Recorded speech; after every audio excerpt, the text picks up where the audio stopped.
Picture someone at a dinner party. Everyone's got their phone out. Stories, selfies, boomerangs of the appetizer. And then there's one person who's just eating, talking, laughing, phone in their pocket. That person isn't missing anything. According to psychologists, they possess something rare. If you're someone who opens Instagram, scrolls for a few minutes, and closes it without ever posting, or if you deleted the apps entirely and never looked back, this one's for you. You've probably been called antisocial, maybe disconnected, maybe even a little weird. But what if I told you that the trait behind your silence is one psychologists associate with some of the most emotionally grounded people alive? Welcome. You're about to feel very understood. Let's start with the label. Society has a strange relationship with silence. If you don't post, people assume you have something to hide, that you're sad, lonely, not living a life worth sharing. But here's what's actually going on. Psychologists distinguish between two forms of self-awareness. There's public self-consciousness. That's the constant monitoring of how others perceive you. And then there's private self-consciousness, a deep inward focus on your own thoughts, values, and emotions. Research consistently shows that people who avoid posting on social media score significantly higher on that second one. They're not withdrawn. They're turned inward, though in the healthiest possible way. Basically, instead of asking, how will this look to others, they ask, how does this actually feel to me? And that shift, that's not shyness. That's emotional intelligence operating at a level most people never reach. And there's a specific psychological trap that explains why everyone else can't stop posting, even when they know it's making them miserable. We'll get there.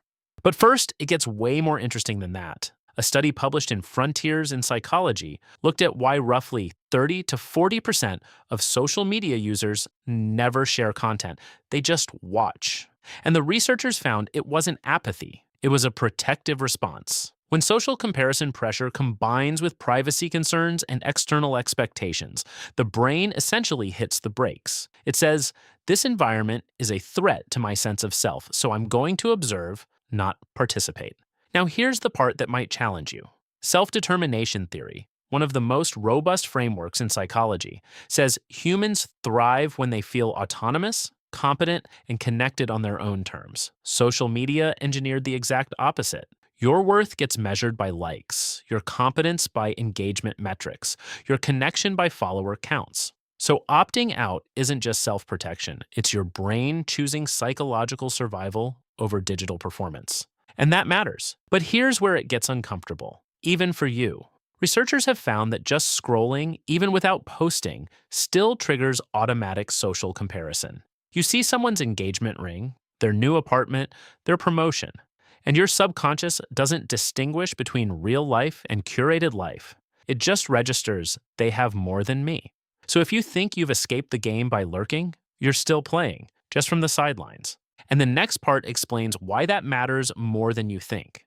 There's a reason you still scroll. Even if you never post, you haven't fully disconnected, and that's not a failure. It's human. The pull of social media isn't about vanity, it's about belonging. Your brain is wired to monitor the social landscape for signals of inclusion and exclusion. Every scroll is a status check. But here's what's fascinating. People who don't post tend to channel their social energy differently. Research on relationship quality consistently shows that people with smaller social circles but deeper connections report higher levels of life satisfaction. 10 real conversations beat 1,000 reactions. You already knew that intuitively. Now science confirms it. And there's another layer to this that rarely gets talked about. People who don't post develop something psychologists call an internal locus of evaluation.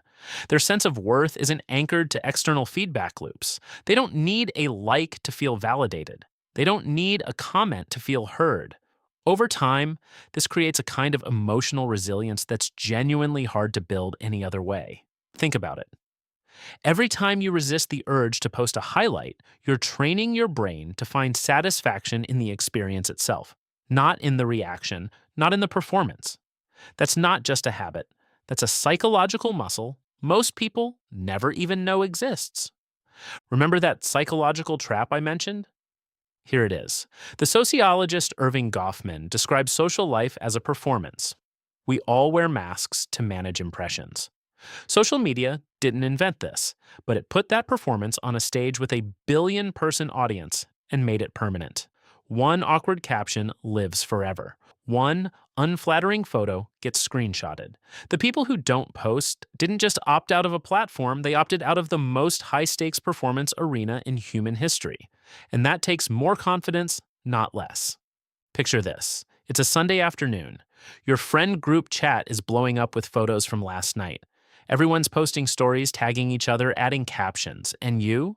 You're sitting with your coffee, smiling at the memory. And that's enough.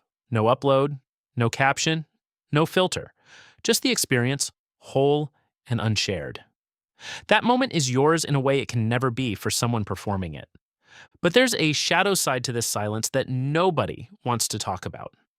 And it changes everything about how you understand yourself. And this is where it gets really important. Not everyone who avoids social media does it from a place of strength. Some people don't post because the idea of being seen at all feels unbearable.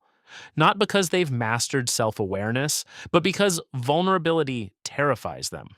The silence isn't peace, it's a wall. And for those people, the quiet becomes both a refuge and a cage. They tell themselves they don't need connection, but what they really mean is that connection feels too risky. So it's worth asking yourself honestly, do you stay silent because your inner world is rich enough? Or because the outer world feels too sharp? Because one of those is strength. The other is a wound dressed up as wisdom. And knowing the difference might be the most important thing this video gives you. Here's what it all comes down to. The people who never post aren't missing out. They're operating on a different frequency. While everyone else is curating a life that looks good from the outside, they're building one that feels good from the inside.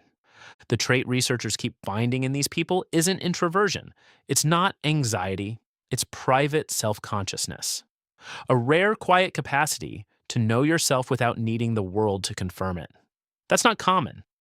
In a culture that treats visibility as value, choosing invisibility is the most radical act of self-trust there is.